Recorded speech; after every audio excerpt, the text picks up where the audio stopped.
Hello there guys, welcome to my channel, and in today's video I'm going to be teaching us on market structure. Market structure is broken down into three types. Okay, there are basically three types of market structure. Number one will be the trending markets, number two the ranging markets, and then the choppy markets. So when we talk of a trending market, from the name trend, it means either it's going up, okay, or it's coming down, right? So it's either the market is going up, in that case you call it an uptrend, or it's going down like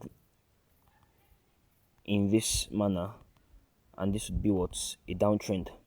So in an uptrend, we have what is called a break of structure to the upside. Okay, so an uptrend is characterized of two things. Number one is a break of structure to the upside. This is what we call break of structure. Okay, break of structure. Market keeps going up, and then in a downtrend we have what's break of structure to the downside. You can see, you can just mark this out like this. This is what we call what's break of structure. So market keeps taking out what's the highs in an uptrend. You can see this is a high,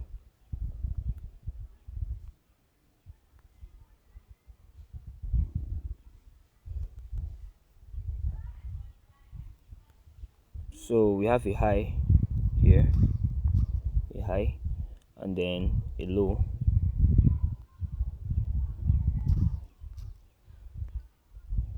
and market keeps on taking what the highs and creating what we call what higher highs, and then pulls back, fails to break below the low, okay, giving us what a low that is previous than the higher low, than the previous low, making it what a higher low, okay, and on and on. So an uptrend is characterized of two things. Number one is what a break of structure to the upside, and then number two, higher highs and what higher lows. So same thing goes for the downtrend. The downtrend also will be characterized of what break of structure to the downside. This is it.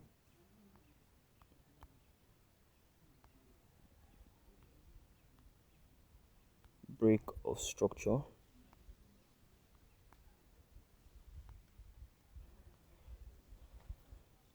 And then this is a high, right?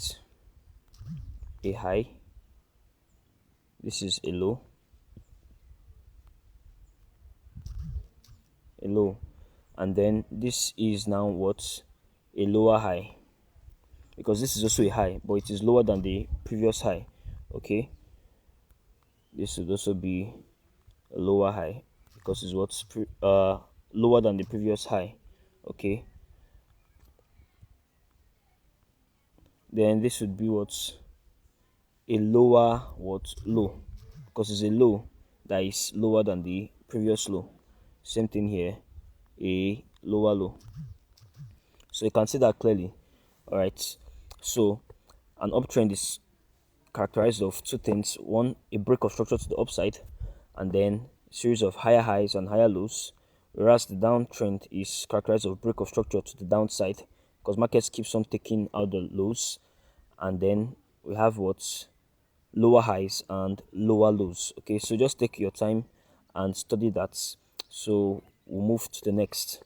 All right, so one more thing. So in an uptrend, we are looking towards to buy. Why? Because the trend is what is bullish. Okay, bullish simply means there is buying momentum in the market, meaning that the market is doing what is buying. And then in a downtrend, we're looking towards to sell, because the market is what bearish.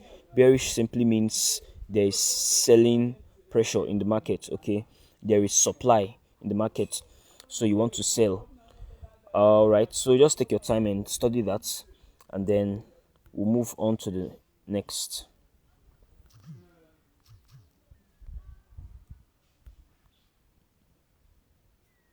This would also be a higher high. All right. So onto the next. The next kind of market structure we have is what? The ranging market, and it looks like this. So the ranging market is a market structure whereby price is moving sideways. Okay, it's like it's consolidating between two ranges. Okay, kind of creating sort of like equal highs. Okay, it's what you call equal highs and what's equal lows. Okay, so you can call this equal highs or resistance. So this higher price where price could not break above, okay, is called resistance, and this is called what? Support. All right. So basically in a ranging market, you can both do what? Buys and sells. You can buy and you can sell. So when the market has established its first touch points, second touch points, all right, same thing on the lows, then from the third touch point we can assume that price has formed a resistance and it can hold to sell again. So when it comes back to this resistance, we want to do what? Sell from the resistance with our stop loss above it. Okay, and then I'll take profit at the support.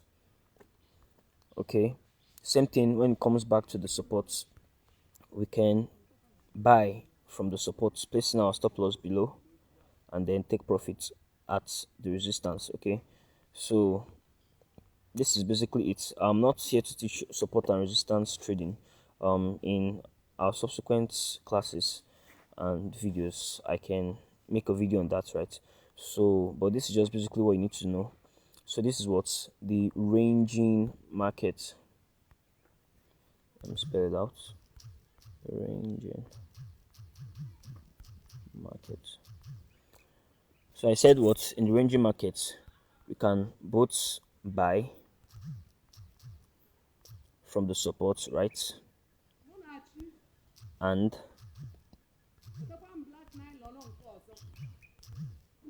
so in a ranging market we can both buy from the support and sell from resistance. Okay, whereas in an uptrend, okay, we can only look to do what? To buy, and in a downtrend we do what? We only sell, right? But in a ranging market we can do what? We can buy from the support and we can sell from resistance. So that being said, move on to the final one, which is what? The choppy market. So the choppy market is a market condition that does not have any particular direction. Okay, it's just not moving up. Okay, it's not moving down, it's not really ranging. Okay, it's just irrational. Okay, so you might think that the market is ranging, wants to come and sell from here, to just come take out this high, take out this low. Okay, so it's just everywhere. So this would be what? The choppy market. Now this type of market, we don't want to trade this type of market. Okay, we don't want to trade this kind of market. If you try to trade this type of market, try to buy or sell, you just see yourself taking a lot of losses. Why? Because this is just like an accumulation phase. You call this an accumulation phase. So this can be coming from a downtrend and start ranging, or start being choppy. Okay, so at this point you just wait, okay, for price to break out in the direction of the trend. Let's say we are actually in a downtrend, okay, and then price does this, becomes choppy, and first of all manipulates, then breaks down in the down direction. So we can look for price to come back and start doing what? Sell in the direction of the overall trend. Okay, same thing if it was in an uptrend. Okay, if it came from an uptrend, you can just wait for it to do what? Manipulate and break above. Okay, then you can look for it to come back to this area to start trading in the direction of the overall trend. Okay, but while it's in this phase, you do not want to trade. All right.